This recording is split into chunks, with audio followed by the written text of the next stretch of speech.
అలసిన వానికి ఓరడించు మాటలు. సహోదరుడు భక్తి సింగ్ గారి పరిచర్య నుండి సేకరించిన అనుదిన ధ్యానములు. ఫిబ్రవరి 16.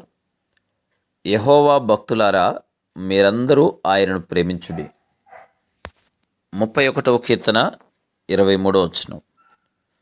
మనము క్రీస్తు యొక్క వధువుగా సిద్ధపడవలసి ఉన్నది. తద్వారా మనము దేవుని యొక్క ప్రేమను కొనియాడి ప్రశంసించగలము. మనము దేవుని ప్రేమను గురించిన స్వల్పమైన గ్రాహ్యం మాత్రమే గలవారము. మనము కష్టములో లేక అక్కరలో ఉన్నప్పుడే దేవుని తలంచెదము. ఆయన సంఘముగా మనము రాబోవు నూతన సృష్టి కొరకు కావలసిన సామగ్రిని కూర్చుటకు ఆయనతో జతపని వారముగా ఉండవాలని కోరుచున్నాడు.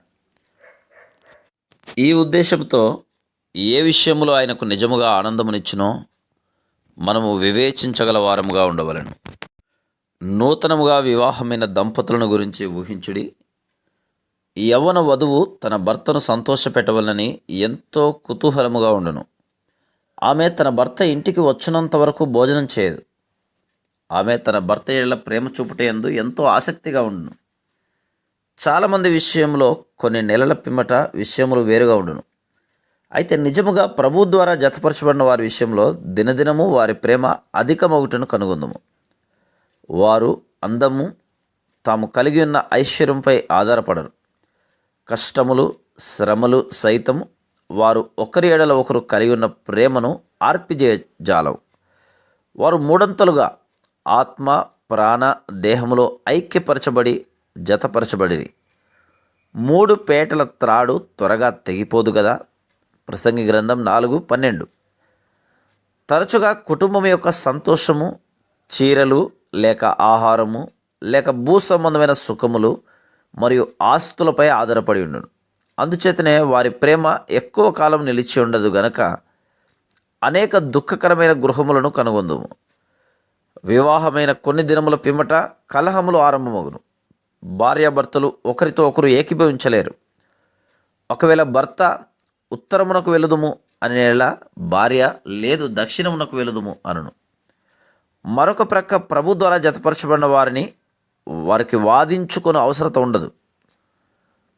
వారు దేవుని చిత్తమును కనుగొనుటకు మోకాళ్ళపైకి వెలుదురు. దినదినము ఒకరి ఎడల ఒకరికి ప్రేమ అధికమగును. అదేవిధంగా మనము ఆయన వధువుగా ప్రభువైన యేసుక్రీస్తుతో ఏకమైనప్పుడు ఆయనను ప్రేమించుటకు నేర్చుకొని మనము ఆత్మీయముగా ఎదుగుకొలది మన ప్రేమ అధికమగుచుండును. ఆరంభంలో మనం ఇలాగున చెప్పవచ్చును, ప్రభువా, ఇవన్నీ నాకు కావలను. నీవు నా ప్రేమగల రక్షకుడవు గనక ఇవన్నీ నాకిచ్చి నా కోరికలను తీర్చుము. మన ఆత్మీయ గ్రహింపు అధికమవు కొలది మన ప్రార్థన మారును.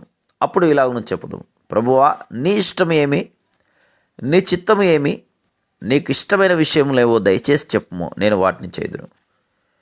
మన ప్రభువును సంతోషపెట్టి తృప్తిపరచడం వలన అది మనకు గొప్ప సంతోషంనిచ్చును.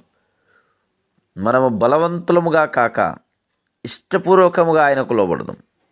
మనకంటే ఆయనకు ఎక్కువగా తెలియనను సంపూర్ణ నిశ్చయత మనం కలిగిందుము గనక ప్రభువుకు లోబడుట సులభమగును.